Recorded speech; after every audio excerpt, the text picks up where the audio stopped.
Hola a todos, les doy la bienvenida a un nuevo capítulo de nuestro podcast Menopausia para Todas.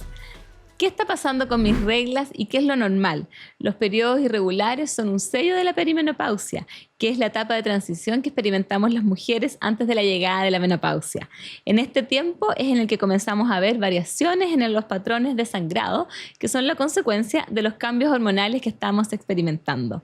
De esto y más vamos a conversar hoy con nuestra invitada, la ginecóloga Carla Reyes Burdach, especialista en endocrinología ginecológica. Ella tiene una vasta experiencia en el estudio de las hormonas, en su impacto en la salud y en el bienestar de las mujeres.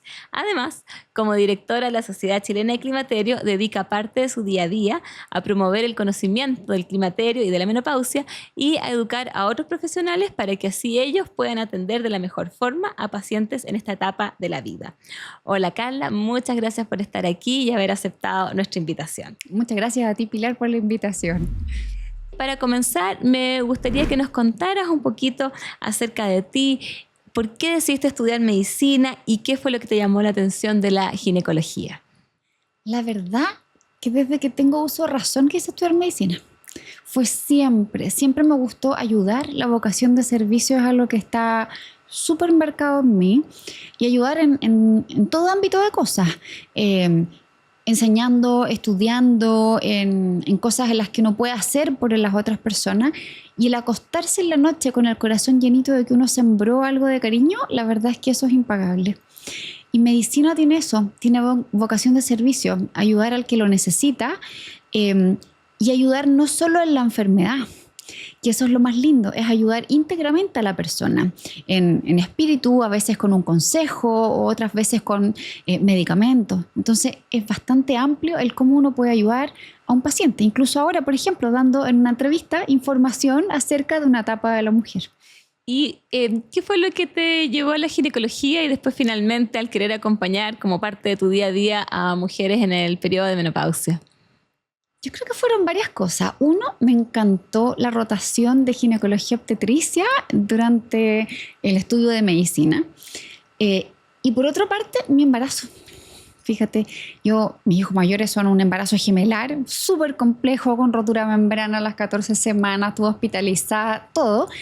De verdad que viví el lado del paciente, y también el lado del médico, porque yo buscaba papers y cosas para tratar de sacar adelante mi embarazo. Entonces la verdad es que yo creo que eso me marcó, y creo que uno puede ayudar mucho en ginecología a la mujer y en distintas etapas de la vida, que eso es lo más lindo que tiene, porque no hay ninguna otra especialidad en la que tú puedas atender a una mujer desde que es pequeñita hasta los últimos días de su vida. Porque en todas las otras especialidades es acotado, pero nosotros recibimos al recién nacido. El recién nacido crece, entra a la pubertad, comienza con su ciclicidad menstrual, con sus patologías hormonales, con los sangrados, con todo, y nosotros estamos ahí para educar en la pubertad, para acompañar durante la adultez en las enfermedades, en el control sano, con un consejo, o también para el control del embarazo. Y finalmente somos el médico de cabecera en la etapa de menopausia, en que la mujer viene al control con el ginecólogo para hacerse su control anual, y nosotros hacemos un chequeo en búsqueda de todas aquellas patologías que compliquen su salud. Entonces, ¿qué más lindo que poder acompañar a una mujer en todas las etapas de la vida?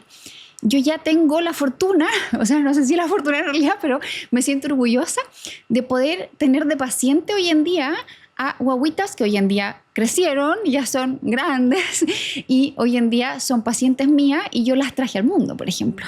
O sea, eso ya es increíble. Y además acompañar en una etapa de la vida en que la mujer en general está más sola. El nido vacío en la menopausia,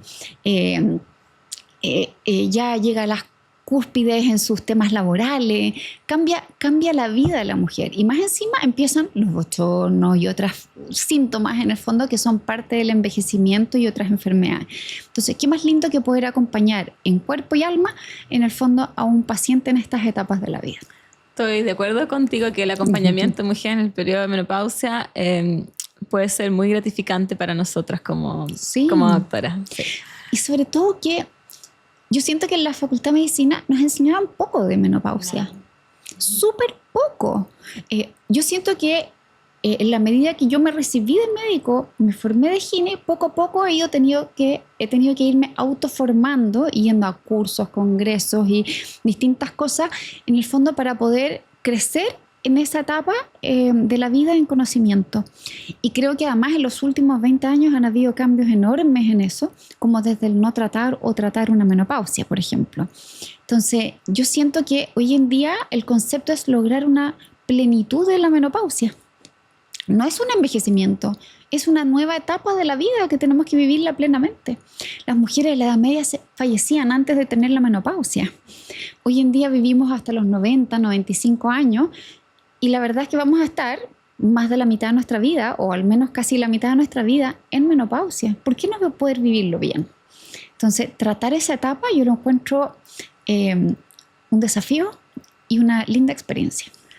Vamos a ahora ver algunos de los aspectos en que nosotros quizás podemos influir justamente en eso de la calidad de vida de las mujeres. Así que vamos a entrar ahí de lleno en el tema que nos convoca. Los huesos son una de las estructuras más importantes del cuerpo. Sin ellos no seríamos nada. Y con CalPlus cuidarlos es súper fácil. CalPlus es un suplemento masticable de calcio, vitamina B y vitamina K, lo que ayuda a que tus huesos estén fuertes y saludables. Y lo mejor es que son riquísimas. Tus huesos te acompañarán siempre. CalPlus te ayuda a darles el cuidado que se merecen. Encuéntralo en vitalelements.cl, en Farmacias Alcobrán y en Mercado Libre. Pruébalo y siente la diferencia.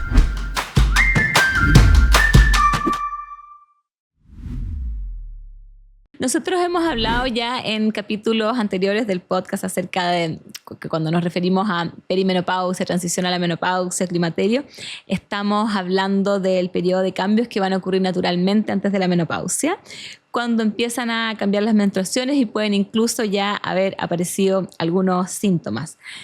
¿Qué es lo que comienza a ocurrir en nuestro cuerpo que determina que ocurran estos cambios? Que a veces nos preguntan las pacientes, oye, pero ¿qué pasó aquí? ¿Qué es lo que está pasando? O antes de, ¿qué es lo que va a empezar a pasar?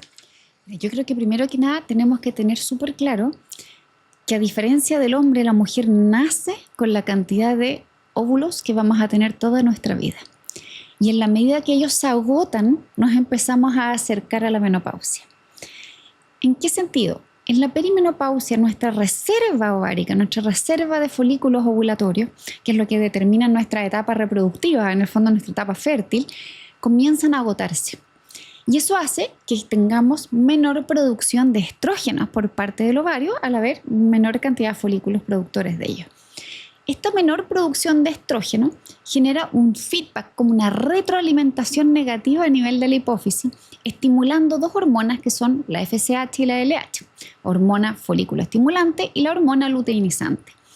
Y ellas a su vez van a tener una acción en lo que es el ciclo menstrual, de manera que se produce una disminución también, no solo del estrógeno, sino que también de la progesterona. Por lo tanto, no tengo un buen control del ciclo menstrual y por otro lado, no tengo una ovulación. Y empiezan a aparecer estas alteraciones de ciclos menstruales. Pero estas alteraciones de ciclos menstruales también conllevan alteraciones de otras hormonas, como por ejemplo el cortisol, el estrés. Empiezan a aparecer síntomas como la fatiga, la ansiedad, otras cosas, alteraciones incluso en niveles de adrenalina. Y obviamente la función incluso de la tiroides. De hecho, hay una incidencia a veces incluso un poquito mayor de patología tiroidea en esta etapa de la vida. Entonces tenemos que hacer incluso diagnósticos diferenciales con otros trastornos hormonales, porque obviamente una irregularidad menstrual no solo es menopausia o perimenopausia la causa, pueden ser distintas alternativas, pero cuando estamos dentro de ciertas etapas y asociados a ciertos síntomas que son bien característicos de la menopausia y además los exámenes de laboratorio, nos vamos apoyando hacia el diagnóstico de la perimenopausia o menopausia. Y cuando tus pacientes te preguntan, Carla, ¿cómo voy a saber cuando ya esté en la perimenopausia? ¿Cómo enfrentas tú esa pregunta que es bastante común? Es frecuente, sí, la verdad es que es clásico eso en los pacientes. Mira, no es tan fácil porque hay varios síntomas que son confundentes, ¿ya? todas las pacientes conocen los bochornos, la sudoración, pero la verdad es que incluso un bochorno puede ser producida por otras cosas. Por ejemplo, un linfoma, un hipertiroidismo, una crisis hipertensiva. Hay otras causas que también me lo pueden generar. Pero esos son los síntomas más conocidos y que son bien característicos de la menopausia, pero sin embargo no son el síntoma más frecuente de la menopausia. En general, los dolores osteomusculares, la presencia de cuadros ansiosos, irritabilidad, trastornos del sueño y luego los bochornos están dentro del grupo de síntomas que en el fondo nos hacen ir a buscar en la paciente y levantar en el fondo las antenas de que pudiéramos estar en esa etapa. Y eso obviamente asociado a las alteraciones menstruales propias del periodo de la perimenopausia o ya en la menopausia, que en el fondo tengo una ausencia de menstruación por más de un año. Entonces, en la perimenopausia aparecen hartos trastornos menstruales y que son debido a estos desbalances o desajustes entre los niveles de estrógeno y de progesterona. Entonces podemos encontrar en general de todo. Lo más frecuente, la oligomenorrea que se llama, que son estos ciclos que se empiezan como a distanciar, que duran más de 34 días y obviamente en la medida que nos acercamos a la menopausia comienzan a distanciarse. Pero por otro lado, también puedo tener sangrados intermenstruales o sangrados irregulares como de metrorragias, que son ¿Cómo es eso de los sangrados intermenstruales? ¿Qué es lo que te refiere ahí la paciente? Son sangrados que van entre las fechas de su menstruación y que pueden tener distintas cantidades o características. La mayoría son estos sangrados como arrastrados y que son producto de que no llegué a una ovulación, no tengo un pic de estrógeno y por lo tanto no tengo un nivel de progesterona adecuado que me contenga este endometrio. Entonces empieza el endometrio a descamar en el fondo de a poco y empezamos con estos sangrados como arrastrados. Eso también es bien característico en lo que es la perimenopausia, ¿ya? Y obviamente las pacientes no logran diferenciar muchas veces entre si es que la regla está más seguida o son estos sangrados intermenstruales, pero nosotros con algunas preguntas técnicas lo logramos hacer. ¿Ya? En general se llama polimenorrea, aquellas reglas que son más seguidas de 24 días, y oligomenorrea, aquellas que son más distanciadas de cada 34 días. Y esos son los parámetros que en general nosotros manejamos, sobre todo en perimenopausia. Ya en la menopausia, por definición, es un año de ausencia de menstruación, que eso se llama amenorrea, para nosotros en la jerga médica. Oye, ¿y cuánto dura generalmente esta etapa? Porque una vez que identifican, claro, los primeros cambios, las mujeres muchas veces nos preguntan, bueno, ¿y cuánto dura esto? ¿Cuánto tiempo voy a estar así? Ya. ¿Qué Esa le responde pregunta es bien compleja, porque la literatura habla que puede ir entre 4 años y hasta 10 años. ¿Ya? En promedio la menopausia tiende a llegar en torno a los 50 años.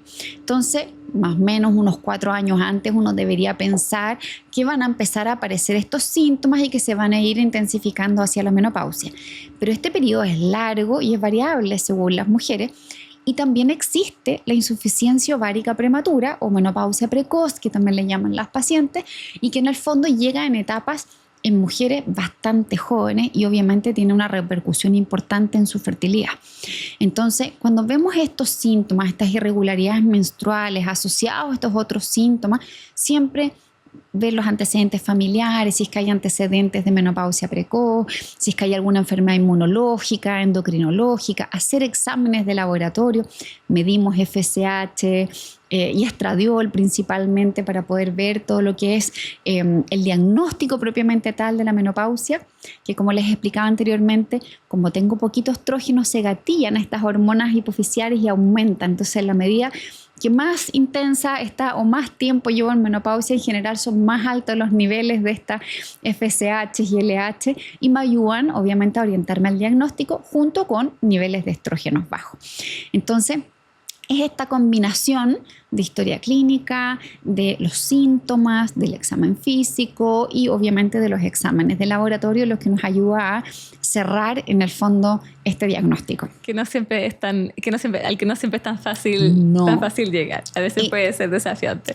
Tal cual, sobre todo cuando se mezclan a veces otras enfermedades, enfermedades endocrinológicas, otras cosas, pacientes a veces, por ejemplo, con cáncer de mama y que están con tamoxifenos y que en el fondo uno genera artificialmente, digamos, un estado como de menopausia y consultan a veces por sus menstruaciones.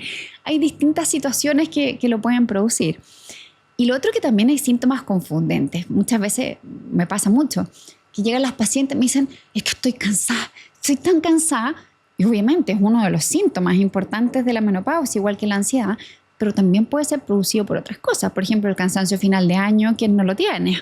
¿Te fijas? El cansancio en el periodo de exámenes, de pruebas, de temas complejos laborales, siempre va a existir. Muchas veces en la menopausia calza con ciertas situaciones de vida importantes. Los hijos crecen, se van de la casa, el nido vacío, temas laborales, jubilaciones, en el fondo, que pueden gatillar a veces cuadros ansiosos per se, ¿te fijas? Y no necesariamente estar gatillado por un trastorno hormonal. Entonces, ahí es súper importante hilar bien fino, porque hay veces están ambas y se combinan y hay que manejar tanto el cuadro ansioso o el diagnóstico que se haya realizado y además el manejo del trastorno hormonal.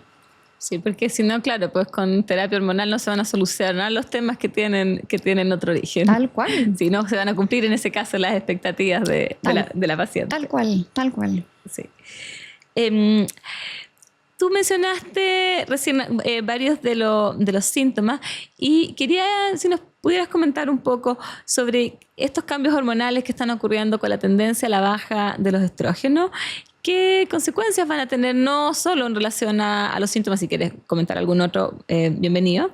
Pero sobre todo en cuanto a los efectos de mediano y largo plazo en la salud de las mujeres. Súper buena pregunta, porque en general vemos mucho que llegan las pacientes y dicen, no, es que yo ya no tengo bochornos, así que no necesito terapia hormonal. Y ese es el clásico que vemos. Y la verdad es que, por favor, sáquense ese concepto de la mente. La terapia hormonal tiene múltiples beneficios. Primero, obviamente, el manejo de los síntomas climatéricos, que ya hemos hablado de algunos de ellos, los más conocidos, los vasomotores, bochornos, los cuadros ansiosos, el cansancio, etc. Pero también están todas estas cosas de mediano y largo plazo, en las que están el síndrome genitourinario de la menopausia, por ejemplo, que son pacientes que empiezan con, al principio, una sequedad vaginal, perfecto, puede ser manejada con un lubricante. Algunas pacientes me dicen, no, pero es que yo no tengo pareja, así que me da lo mismo. No. Van a empezar con un adelgazamiento de las mucosas abajo, se favorecen los prolapsos por la pérdida del colágeno, se producen irritaciones, picazones, ardores a nivel vaginal, aumento de la incidencia de infecciones vaginales y urinarias, ¿ya? Entonces, la verdad es que, ¿por qué tengo que llegar a tener esos síntomas si los puedo evitar? Por otra parte, está todo lo que es el riesgo cardiovascular. En general, el estrógeno es protector, ¿ya? Y lo que muchas pacientes dicen, no, es que yo no quiero usar hormonas, hacen mal. Por favor, el estrógeno, si lo utilizamos en el periodo de ventana, que es decir, durante los primeros 10 años de la menopausia o hasta los 60 años, genera un efecto protector a nivel cardiovascular y metabólico, ¿ya? Con la menopausia en general, como bajan los estrógenos, sube el colesterol, sube la insulina, alza de peso, obesidad centrípeta, almacenamiento de grasa a nivel abdominal. Y por otra parte, que también es muy importante, está todo lo que es del hueso. Y esa es súper importante porque nadie piensa en la osteoporosis. Nadie. Y la osteoporosis puede matar. En el fondo, una fractura osteoporótica aumenta la morbimortalidad del adulto mayor. Hoy en día está hasta en el GES. En el fondo, las prótesis de cadera por fracturas en la mujer osteoporótica, porque es una enfermedad muy prevalente. Y justamente porque hay una generación de mujeres que no fue tratada y no hizo la prevención adecuada de la osteoporosis. Entonces, por eso es que la terapia hormonal no es solo el aliviar los bochornos. Es una prevención de factores de riesgo metabólicos y óseos a futuro. Ahora, si bien no está aprobada esta otra indicación aún por la FDA, la literatura muestra el bienestar en la cognición, ¿ya? Y la mujer hoy en día está inserta en lo laboral. Entonces, la mujer ya no es que se quede en la casa y me deteriore. La mujer quiere estar igual que antes, quiere ser activa hasta edades avanzadas. Y la deficiencia de estrógeno produce alteraciones a nivel cognitivo. Se produce un alentecimiento en la velocidad del pensar, en lo que es la memoria a corto plazo, en lo que es la capacidad de ejecución. Y eso obviamente que te lleva a problemas cognitivos. El clásico, ¿dónde dejé la llave y la tengo en la mano? ¿Te fijas? Son esas cosas que te empiezan a generar problemas. Y en el trabajo también. Tengo que leer un artículo, lo tengo que leer 10 veces y antes me lo aprendía a la primera. Entonces, la cognición es un tema también importante, sobre todo en una mujer que está hoy en día inserta en un medio laboral y que compite de igual a igual con los hombres, con sus colegas mujeres, etc. Entonces, esa parte es importante. Hay algunos estudios que muestran algunos beneficios en lo que es reducir riesgos de Alzheimer o de demencia, incluso hasta por 10 años después de la suspensión de la terapia hormonal. Si bien esa todavía no es una indicación aprobada por la FDA, pero la literatura muestra hartas señales en relación en ese sentido. Sí, estamos todos hace varios años esperando algún estudio que nos apoye el uso de terapia hormonal para prevención de Alzheimer, pero claro, todavía esa evidencia no está, y incluso algunos estudios quizás como mal diseñados porque fueron mujeres mayores mostraron que podía haber un efecto deleterio. Yo soy una ferviente creedora de que sí hay un beneficio, y espero que ojalá se pueda diseñar el estudio, que quizás va a demorar mucho tiempo porque estos CAM, para poder demostrar algo así, hay que seguir quizás a las mujeres por 30, 40 años, pero para que podamos confirmar que es como nosotros creemos que es, y poder indicarlos a nuestras mujeres para... vitro y los estudios pequeñitos que se han publicado, como que van todos en esa línea. Todos van para allá. Sí. Así que esperemos que sea así. Estamos ahí atentas. ¿Y tú quieres ser parte del cambio? Café Consentido es un café de especialidad, de bajo impacto ambiental y con enfoque solidario. El 10% de sus ventas es donado a 3 fundaciones de causas que realmente importan. Un grano, una causa. Encuéntralo en cafeconsentido.cl en sus formatos en grano, molido o en cápsula. ¿Cuáles son algunos de los mitos que existen en el colectivo en relación a las hormonas que a ti más te llaman la atención, y cómo derribamos esos mitos en relación a las hormonas? Muchos, pero el clásico, las pacientes llegan y dicen, es que las hormonas engordan, las hormonas hacen salir cáncer, las hormonas generan solo riesgos para la mujer. La verdad, no, por favor. Nuestros ovarios generaron y produjeron hormonas toda nuestra vida fértil y fuimos felices con ellos. Nuestros ovarios funcionantes hicieron que fuéramos madres, que tuviéramos menstruación, que creciéramos, que estudiáramos, que nos desarrolláramos en nuestros caracteres sexuales secundarios y no tuvimos mayores inconvenientes. Al contrario, en la menopausia tenemos una pérdida de las hormonas que nuestros ovarios producían. Y nosotros lo único que hacemos es reponerla en la dosis menor efectiva posible para poder quitar los síntomas y darle beneficios a esa mujer y protección ósea. Entonces, lo único que estamos haciendo es recuperar parcialmente lo que teníamos. Ya, los mitos. La menopausia engorda.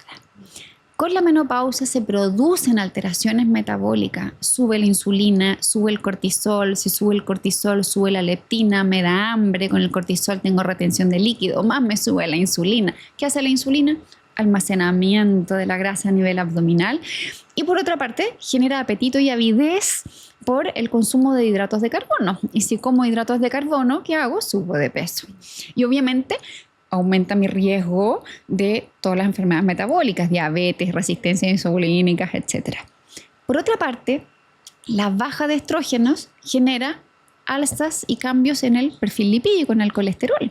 Por lo tanto, cuando yo repongo la terapia hormonal, reduzco mi riesgo cardiovascular, en el fondo, y metabólico.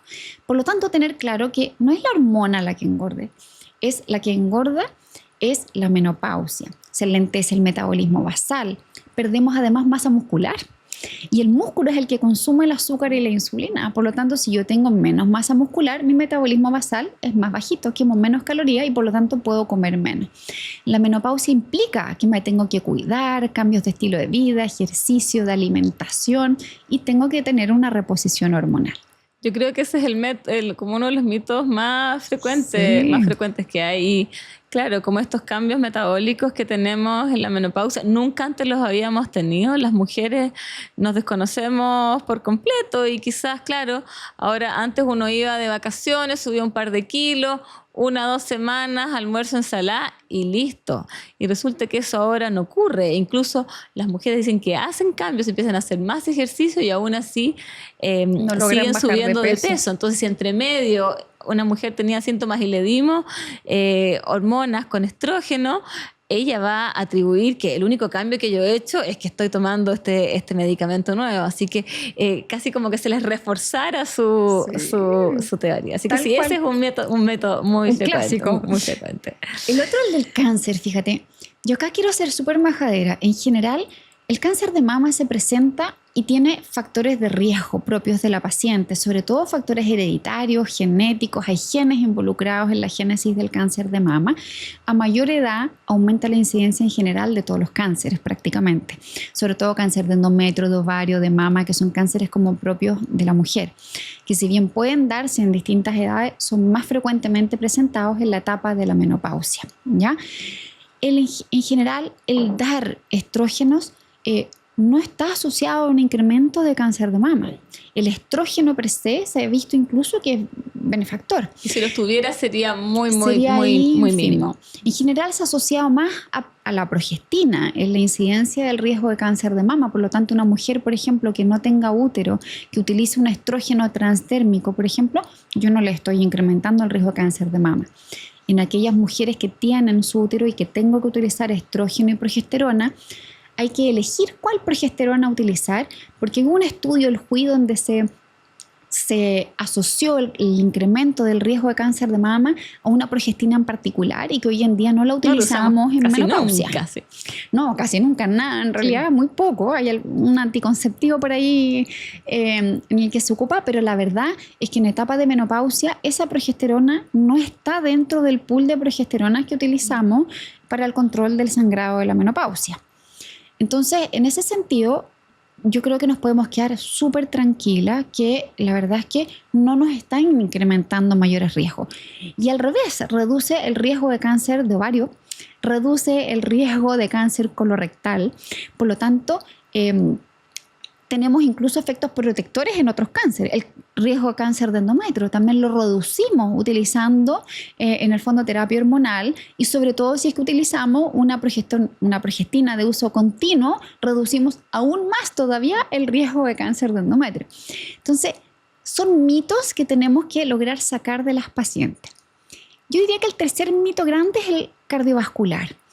Y eso se ha visto que si yo ingreso las terapias hormonales en las mujeres durante los primeros 10 años de la menopausia o hasta los 60 años, la paciente todavía no ha alcanzado a generar la cantidad de placas de colesterol como para que yo logre aumentar el riesgo cardiovascular. Por lo tanto, en este periodo de ventana es cuando yo tengo que iniciar la terapia hormonal justamente para disminuir el riesgo cardiovascular en las pacientes. Lo que yo no puedo hacer es iniciar una terapia hormonal después de los 60 años, porque ahí sí estaría asociado a un mayor riesgo. Y las ginecólogas expertas que hemos tenido acá antes que tú conversando con nosotros han hecho hincapié en lo mismo, así que bueno, más o menos estamos ahí todas en la misma línea. Te quiero pedir ahora una opinión como desde el otro lado. ¿En qué casos te parece que la terapia hormonal no está indicada?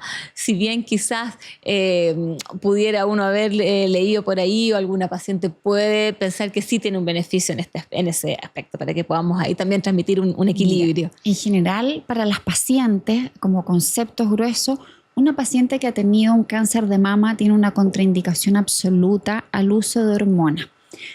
En este caso, la paciente ya tiene el cáncer de mama, ¿estamos?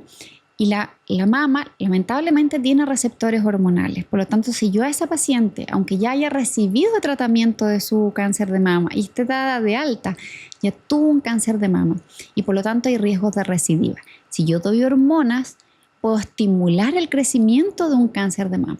Por lo tanto, el cáncer de mama es una de las contraindicaciones absolutas, así como también todos los cánceres hormonodependientes, como por ejemplo el cáncer de endometrio, sobre todo con ciertas características, también lo que es los melanomas, ¿ya? Que eso a veces no es muy conocido, ¿ya? Pero también son tumores de la piel que son hormonodependientes y que también eventualmente me pueden contraindicar el uso de una hormona. Los antecedentes de trombosis, ¿ya?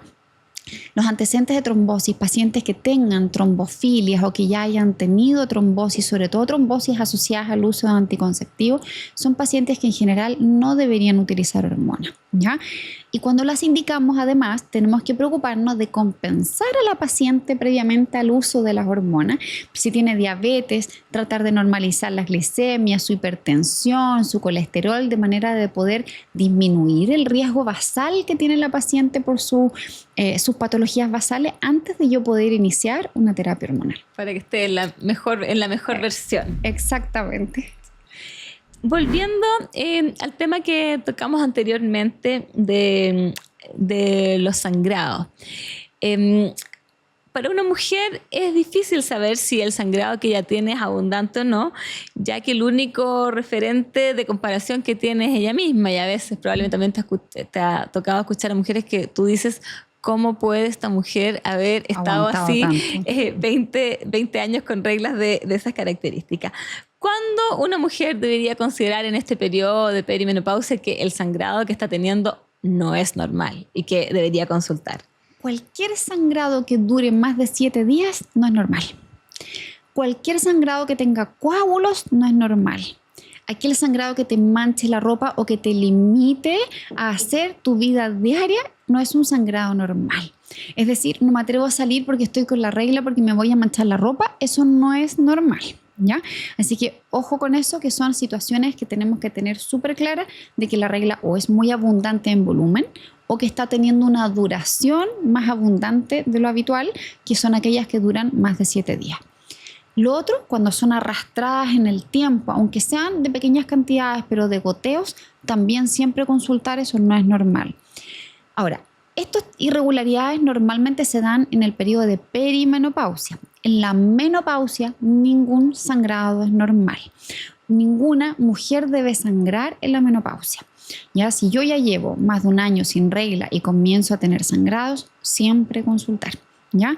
Porque hay que buscar la causa, y obviamente en la menopausia aumenta un poquito la proporción de patologías endometriales, obviamente pólipos y cosas así, también engrosamientos endometriales y también el cáncer de endometrio. Entonces, obviamente, siempre consultar. Y en el caso de una mujer en perimenopausia con un sangrado abundante, ¿en qué casos tú los tratas y qué tratamientos se le ofrecen a mujeres en este periodo? Ya, buena pregunta. Lo que pasa es que depende de la causa del sangrado. Hay causas que son de origen anatómico, digámoslo así, que nosotros usamos una clasificación que se llama Palm Coin, que a lo mejor las pacientes la pueden googlear, pero en el fondo habla de si son pólipos, de si tengo leiomiomas, en el fondo si tengo alteraciones más bien adenomiosis o alteraciones de la estructura del útero que me pueden estar generando un sangrado. Esas, depende de lo que haya, algunas responden a terapia hormonal, por ejemplo las adenomiosis, y en otras requieren a veces cirugías como los miomas o algunos pólipos, ¿ya? Entonces va a requerir obviamente una evaluación del médico según el caso. Y están por otro lado aquellos que son productos de esta irregularidad o desbalance de la relación de estrógeno y progesterona, que puede ser fisiológica de la perimenopausia. Te fijas que me falta un poquito de progesterona para poder contener el endometrio, ¿ya?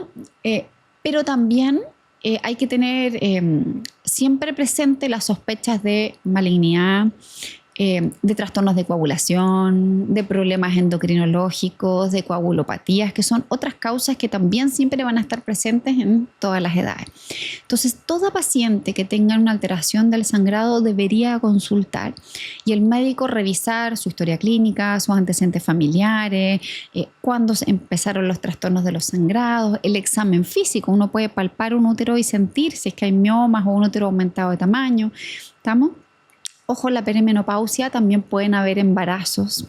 Ya pasa mucho. Qué bueno que lo has mencionado. Sí, que de repente las pacientes dicen, no, pero es que ya a esta edad, no, yo ya no me voy a embarazar, dejan las pastillas y de repente no hay regla y de repente sangrados irregulares y a veces son amenazas de aborto y otros tipos de cosas. Entonces, o la ausencia de la regla, dicen, no, es que no me ha llegado hace 4 meses, así que estoy con menopausia y a veces están embarazadas. Entonces, ojo, que en esta etapa de perimenopausia sí nos podemos embarazar. En la medida que llega una regla hay una ovulación, por lo tanto el riesgo de embarazo siempre va a existir.